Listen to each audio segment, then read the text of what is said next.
নমস্কাৰ, বিদ্যা মন্দিৰ চেনেলটোলৈ আপোনালোকক পুনৰ স্বাগতম।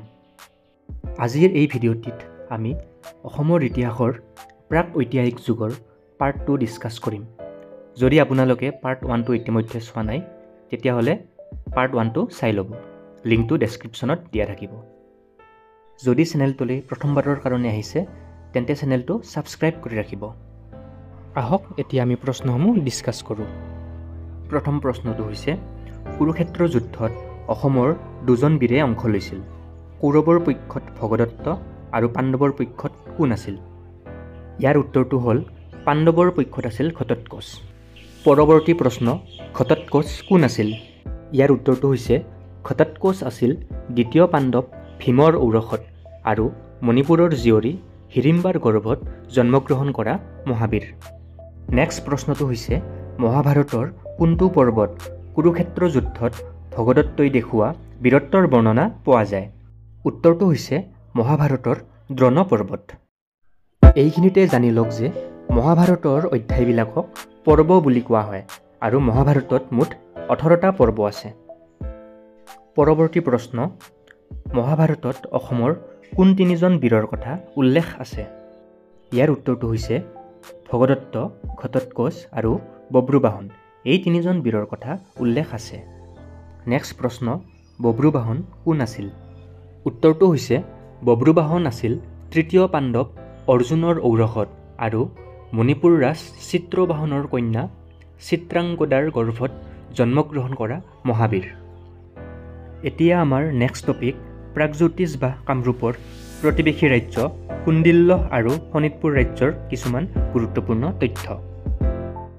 নেক্সট প্ৰশ্ন, কুণ্ডিল্য ৰাজ্য কামৰূপৰ কোন দিশত আৰু ক'ত অৱস্থিত আছিল? উত্তৰটো হৈছে কামৰূপ ৰাজ্যৰ পূব দিশত থকা সৌমাৰপীঠত অৱস্থিত আছিল। এইখিনিতে জানি লওক যে সৌমাৰপীঠ ভৰলী নদীৰ পৰা ডিক্ৰং নদীলৈ বিস্তৃত আছিল। নেক্সট প্ৰশ্ন, কুণ্ডিল্য ৰাজ্যক আৰু কি নামেৰেও জনা গৈছিল? উত্তৰটো হ'ল বিদৰ্ভ। পৰৱৰ্তী প্ৰশ্ন, কুণ্ডিল্য ৰাজ্যৰ ৰজাগৰাকী কোন আছিল? উত্তৰটো হৈছে ভীষ্মক। নেক্সট কুৱেশ্যন, বৰ্তমানৰ কোনখিনি অঞ্চলক তাহানিৰ কুণ্ডিল্য বা বিদৰ্ভ ৰাজ্য বুলি জনা যায়? উত্তৰটো হৈছে এতিয়াৰ শদিয়া অঞ্চলেই তাহানিৰ কুণ্ডিল্য বা বিদৰ্ভ ৰাজ্য। পৰৱৰ্তী প্ৰশ্ন, কুণ্ডিল্য বা বিদৰ্ভ ৰাজ্যৰ ৰাজধানী চহৰখনৰ নাম কি আছিল? উত্তৰটো হৈছে কুণ্ডিল নগৰ। প্ৰশ্ন সংখ্যা 31, ৰুক্মিণী কাৰ জীয়ৰী আছিল? উত্তৰটো হৈছে ভীষ্মক ৰজাৰ। নেক্সট প্ৰশ্ন, ভীষ্মক ৰজাৰ পুত্ৰ আৰু ৰুক্মিণীৰ ককায়েকৰ নাম কি আছিল? আৰু ইয়াৰ উত্তৰ ৰুক্মবীৰ।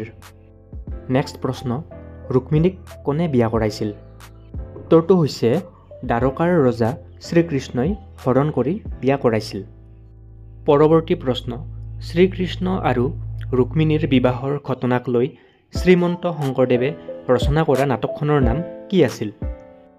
আৰু ইয়াৰ উত্তৰ ৰুক্মিণী হৰণ। এতিয়া শোণিতপুৰ ৰাজ্য। নেক্সট প্ৰশ্ন, নৰকাসুৰৰ সমসাময়িক শোণিতপুৰৰ ৰজা কোন আছিল? উত্তৰটো হ'ল বান ৰজা। নেক্সট প্ৰশ্ন, বান ৰজা কাৰ পুত্ৰ আছিল? উত্তৰটো হ'ল দৈত্যৰাজ বলিৰ পুত্ৰ আছিল। পৰৱৰ্তী প্ৰশ্ন, তেজপুৰত থকা মহাভৈৰৱ শিৱ মন্দিৰ আৰু ৰুদ্ৰপদ মন্দিৰ কোনে নিৰ্মাণ কৰিছিল? বান ৰজাই নিৰ্মাণ কৰিছিল।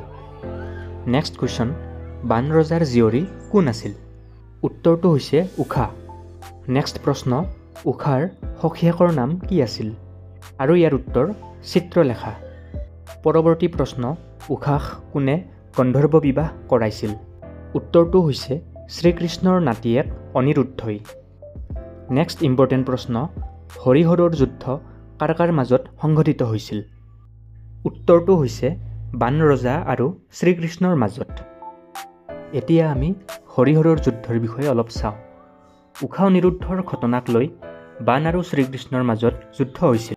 বান শিৱভক্ত আছিল বাবে বানৰ হৈ শিৱ যুদ্ধত অৱতীৰ্ণ হৈছিল।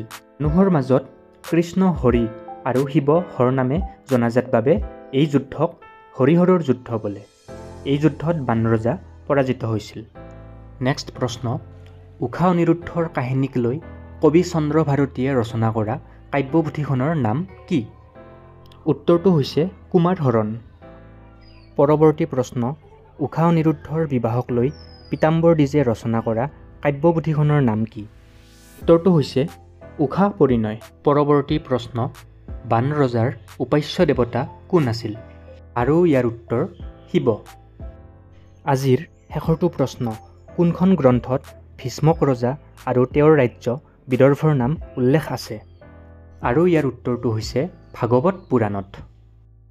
ইতিমধ্যে আমি প্ৰাক ঐতিহাসিক যুগৰ প্ৰায় সকলোবোৰ গুৰুত্বপূৰ্ণ প্ৰশ্ন আলোচনা কৰিলোঁ। পাৰ্ট 3ত আমি ঐতিহাসিক যুগৰ বিষয়ে ডিছকাছ কৰিম। ভিডিঅ'টো শেষলৈকে চোৱাৰ কাৰণে ধন্যবাদ। ভিডিঅ'টো ভাল লাগিলে লাইক শ্বেয়াৰ কৰি দিব আৰু চেনেলটো ছাবস্ক্ৰাইব কৰি ৰাখিব। ধন্যবাদ।